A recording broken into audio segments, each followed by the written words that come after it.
Hola amigos, muy buenos días. Soy Raúl Campos, soy licenciado en Derecho, litigante en materia civil, familiar, laboral y penal, entre otras materias. Amigos, déjenme hacerles una invitación rápidamente.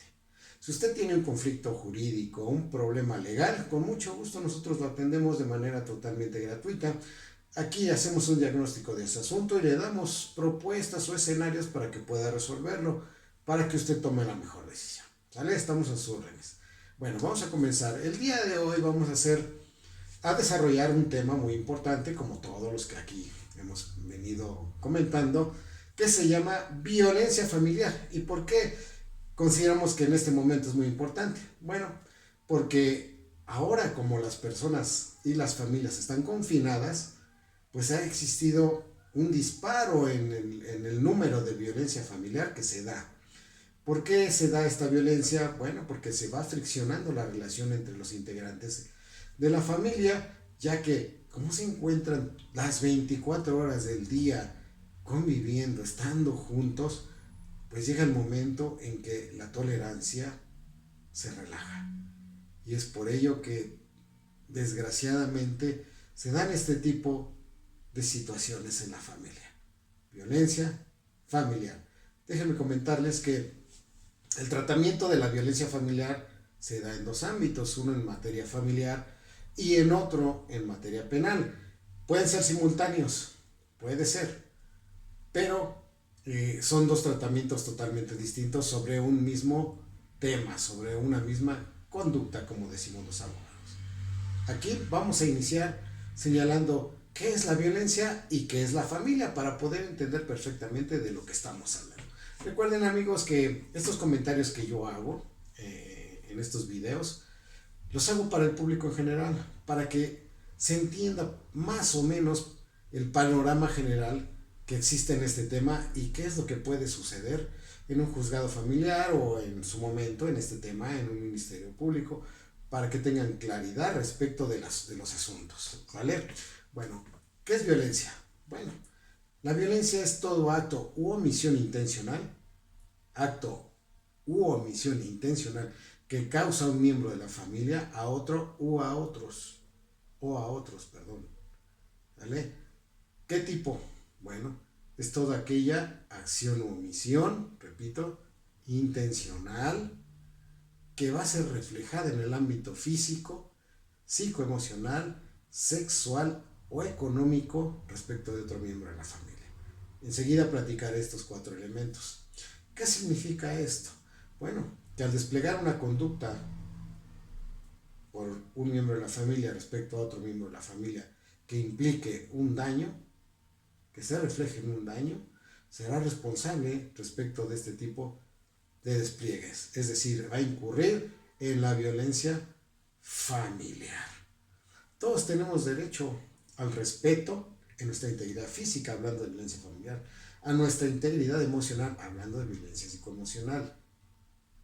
Tenemos derecho al respeto a nuestro patrimonio, hablando de violencia económica, ¿no?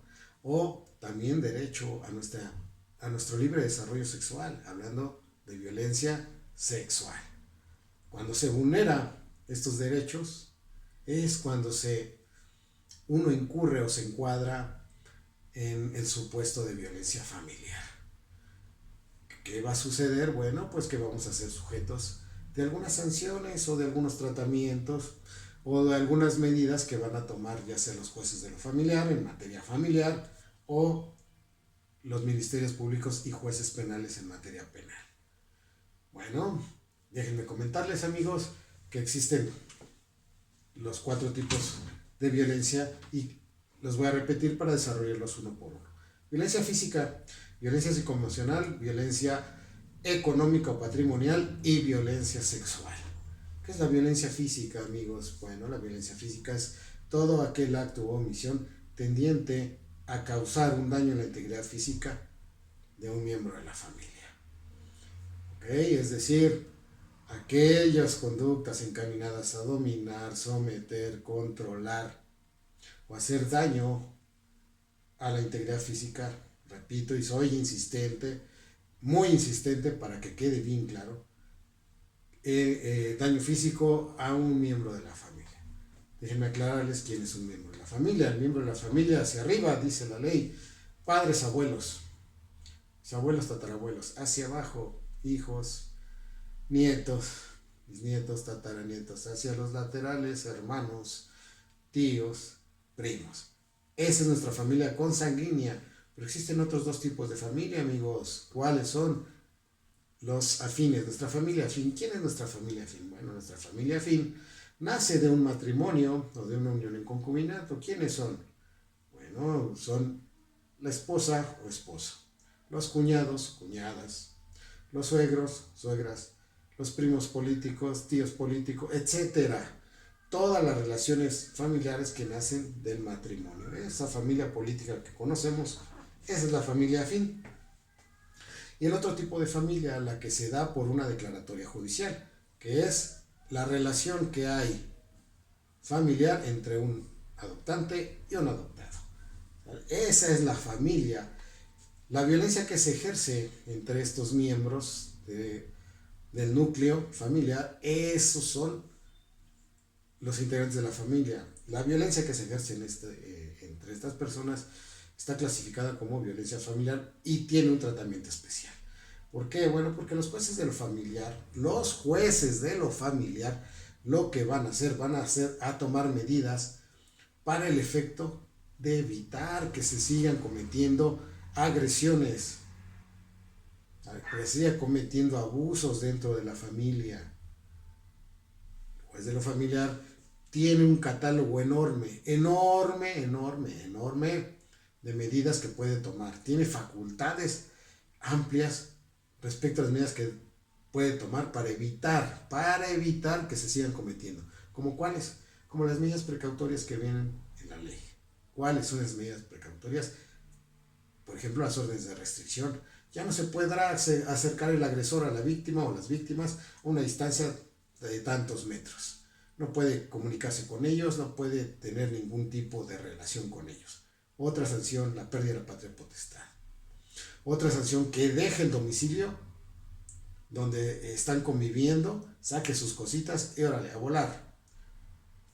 Eso es lo que puede hacer el juez de lo familiar, además de enviarlo a terapia psicológica, además de estarlo supervisando, además de estar viendo el avance que tiene respecto a su recuperación, porque una persona que es agresora es porque tiene una mala concepción de lo que es las relaciones con otras personas. ¿Vale? Eso es lo que puede hacer el juez de lo familiar. Vamos a continuar.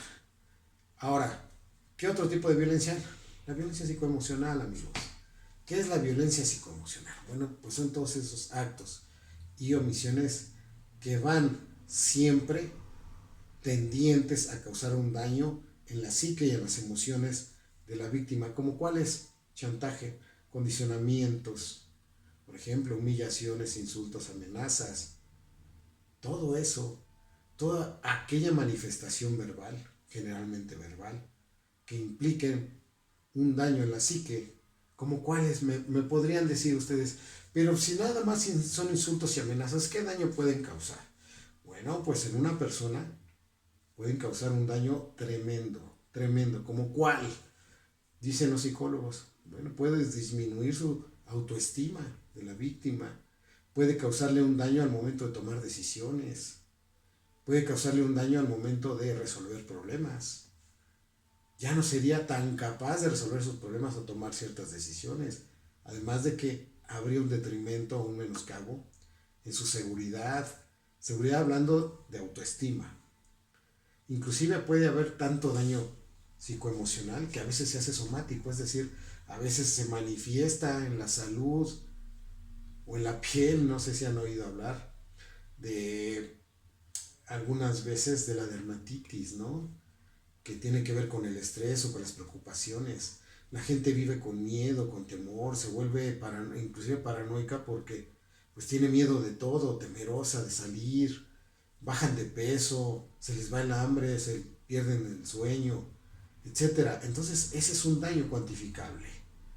Eso es todo este tipo de situaciones que incluyen, como ya les dije, humillaciones, sobre todo eso, condicionamientos, celotipia, ¿no? Todo lo que va dirigido a causar una presión o una coacción hacia la víctima.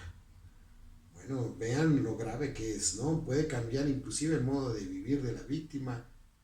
Bien, nada más que grave. Bueno, vamos rápidamente al número 3, que es la violencia patrimonial o económica. ¿A qué se refiere? Bueno, cuando un integrante o miembro de la familia se apropia, se apodera de bienes de otro miembro de la familia, por ejemplo, puede ser un dinero que tengan guardado, puede ser documentos, por ejemplo, la escritura de una propiedad, de un negocio, la constitución por escrito de una sociedad, etcétera. Muchas cosas, inclusive el negar para el gasto familiar hacia la pareja también es violencia económica y se da muchísimo. Inclusive a veces hasta se condiciona, a cambio de esto te doy. Entonces hay que poner mucha atención en eso.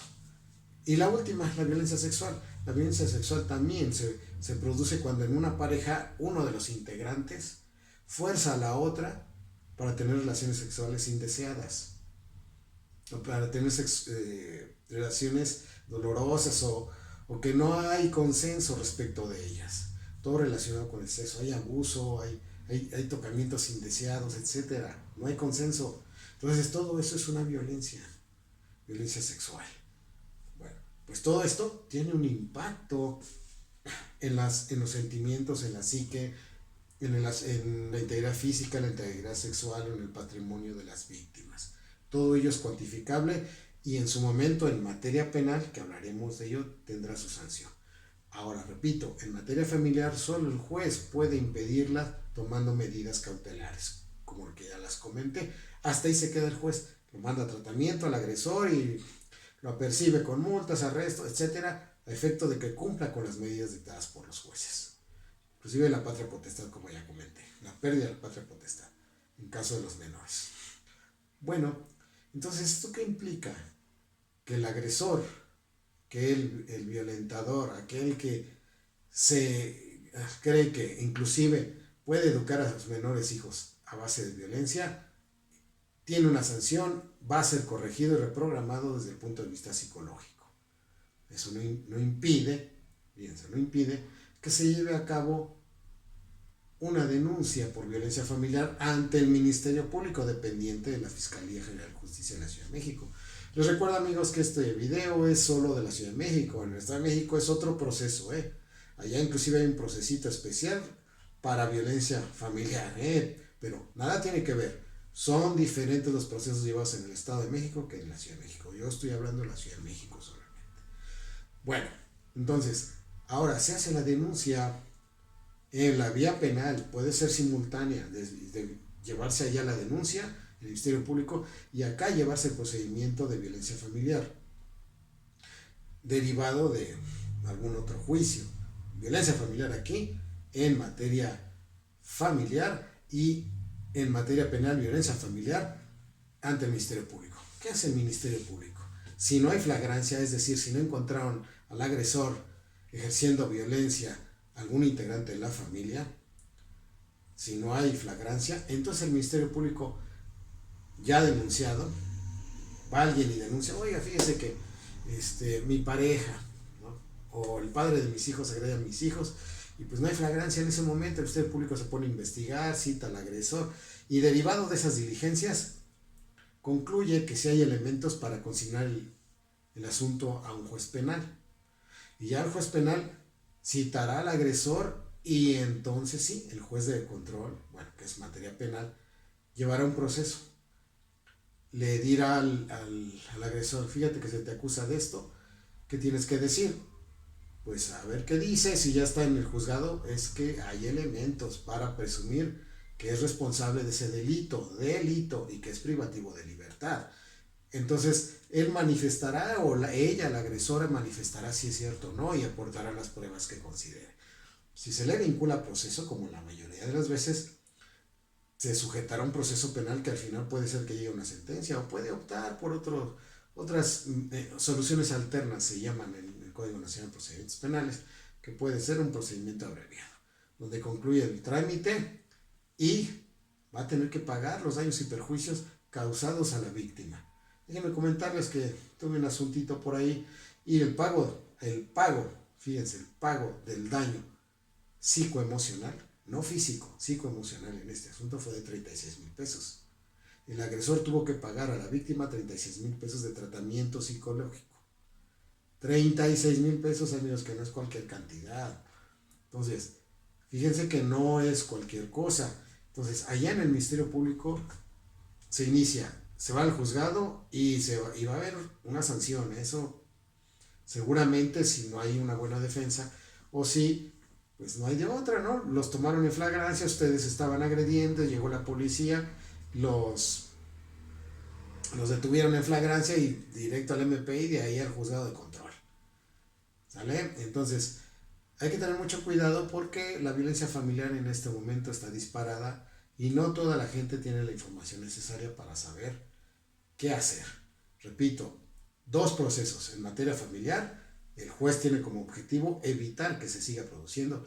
Y en materia penal, sí hay sanción. Hay un proceso sancionador donde el agresor va a tener que pagar todo el daño que haya producido. Es una cantidad bastante respetable y sujetarse al proceso y las condiciones para alcanzar la libertad. Va a estar supervisado, va a tener que ir a firmar, va a estar vigilado, va a tener que tomar sus terapias, etcétera, además del pago, como ya comenté. ¿Vale, amigos? Perdón. Entonces, tengan cuidado. Si en su casa existe un agresor, pueden tomar medidas. En este momento, pues, los juzgados están cerrados, pero el Ministerio Público puede tomar también, igual que el juez de lo familiar, puede tomar medidas cautelares, como cuál, lo mismo, medidas precautorias como medidas de restricción. Y que salga el sujeto de la casa, órale a volar sus cositas y a ver que se vaya a vivir a otro lado. ¿Sale? Eso no implica que deje de dar su pensión, ¿no? Si ya se salió del domicilio, también tiene que seguir dando su pensión, cumplir con sus obligaciones. ¿Vale? Fíjense, el juez de lo familiar, el Ministerio Público y los jueces penales, los 3 fundados en la ley, pueden dictar las medidas de restricción, cualquiera de los 3, cualquiera. Entonces ustedes van al juzgado familiar, el juez les va a dictar cualquier orden de protección que ya mencioné. Si van al MP, también él tiene facultad. Si van al juzgado penal, lo mismo. Cualquiera de los 3 puede dictar esas medidas que son muy efectivas. ¿Por qué? Porque si hay orden de restricción y el sujeto agresor se acerca a ustedes, luego marcan a la patrulla lo sube y hay una violación a la orden de restricción y tiene una sanción bastante fuerte. ¿Vale, amigos? Entonces, denle duro. Ahora, hasta aquí con este tema de violencia familiar. Es muy cortito, pero pues es importante para que ustedes sepan de qué se trata. Ahora voy a leer una preguntita que me hizo una suscriptora y que, bueno, se trata del tema anterior, que era guardia y custodia. Me dice, en este tiempo de la pandemia fui a solicitar mi pensión alimenticia y la guardia y custodia provisional, así me aconsejó un abogado. Sin embargo, en el juzgado me comentaron que solo me daban la pensión alimenticia para que pudiera cobrar en la empresa donde trabaja mi expareja. Pero me negaron la guardia y custodia provisional. ¿Qué puedo hacer o por qué me la negaron? A ver, amiga suscriptora, en el video de guardia y custodia correspondiente, yo les comenté que hay guardia y custodia provisional y guardia y custodia definitiva. La guardia y custodia provisional siempre se va a dictar después de escuchar a los menores de edad y darle vista al contrario. ¿Sale? Entonces, si usted va en este momento y solicita la pensión alimenticia provisional, se la van a otorgar, como ya sucedió.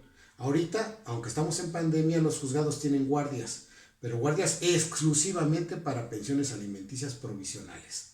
Solo para eso. Usted va, vengo a solicitar mi pensión alimenticia provisional, la tiene una secretaria y le levanta su demandita, le dan su oficio para que vaya a cobrar al trabajo del señor, hasta ahí se queda. ¿Por qué? Porque la ley es muy clara, dice, Para decretar la guarda y custodia provisional se necesita escuchar a la otra parte y haber escuchado también al menor.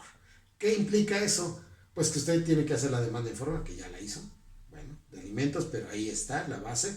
Ahora le tienen que notificar al señor para que él conteste. Y después citar al menor para escucharlo y de ahí determinar la guardia y custodia provisional. Al menos esos elementos debe tener el juez para dictar la provisional. Antes no, está impedido por ley. ¿Sale, amiga? Espero le haya quedado claro. Y si no, bueno, pues yo estoy aquí a sus órdenes en el número que viene en el video. ¿Sale? Hasta luego, amigos, en el próximo video. Suerte, éxito y adelante con sus demandas.